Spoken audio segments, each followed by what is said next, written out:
Ada beberapa amalan-amalan yang bisa mendekatkan kita kepada jodoh yang solih ataupun solihah. Kepada jodoh yang bukan hanya menemani kita di dunia tapi juga di akhirat. Amalan pertama yang bisa kita lakukan adalah dengan sholat hajat. Aqrabu ma yakunul abdu ilallah wa huwa sajid. Paling dekat hamba, posisi hamba paling dekat kepada Allah adalah ketika dia sujud. Di dalam sujudnya silahkan doa sebanyak-banyaknya. Bukan hanya bagi orang yang mau menikah, tapi juga orang yang sudah memiliki pasangan. Berdoalah dalam sujud kita, ya Allah, jadikan jodoh kami jodoh terbaik. Dengan sholat ini, dengan sholat kami, sholat hajat kami, mudah-mudahan Engkau datangkan jodoh dunia akhirat untuk kami. Bukan hanya yang memberikan kami, mengarahkan kami kepada kesenangan dunia, tapi juga kemenangan di akhirat nanti. Yang pertama adalah dengan sholat hajat. Yang kedua, amalan yang bisa mendekatkan kita kepada jodoh dunia akhirat adalah dengan cara doa. Doa, kira-kira sekarang saya tanya sama ibu-ibu. Ketika kita berdoa sama Allah, lantas apakah Allah langsung mengabulkan doa kita?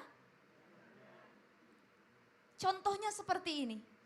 Ibu ingin minta sesuatu kepada orang sama saudara, Bu, kasih dong saya makanan. Sebelum meminta, haruskah kita puji orang tersebut?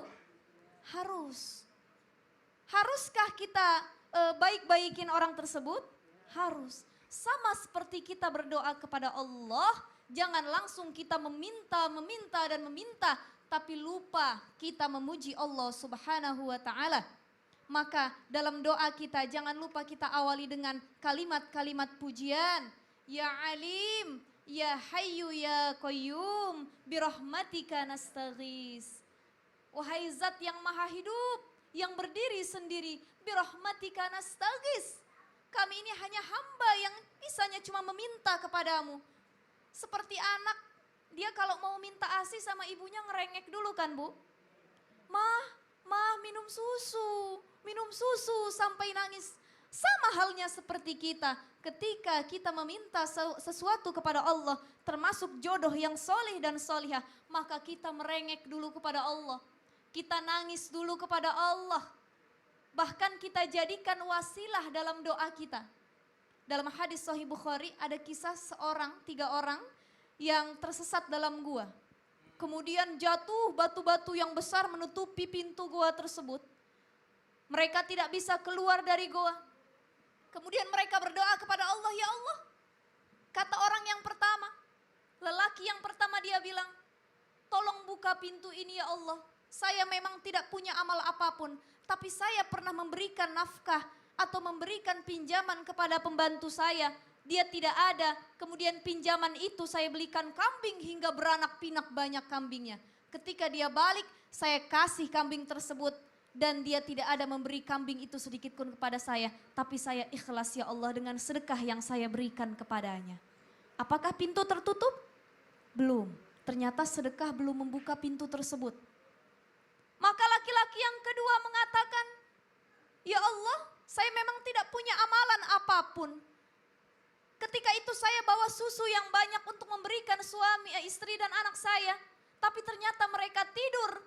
Ketika saya datang ke rumah orang tua saya pun membutuhkan susu yang saya bawa, saya kasih kepada orang tua. Maka tolong bukakan pintu ini ya Allah dengan amalan berbakti saya kepada orang tua. Itu yang kedua.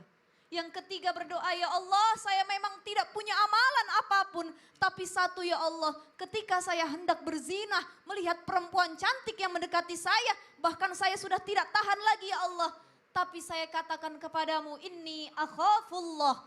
Aku takut kepada Allah, hanya itulah amalanku. Takut kepada Allah ketika mau berzinah dengan wanita yang bukan mahramnya kepadaku. Karena tiga-tiganya punya amalan yang baik, maka terbuka pintu gua itu, Allah kabul.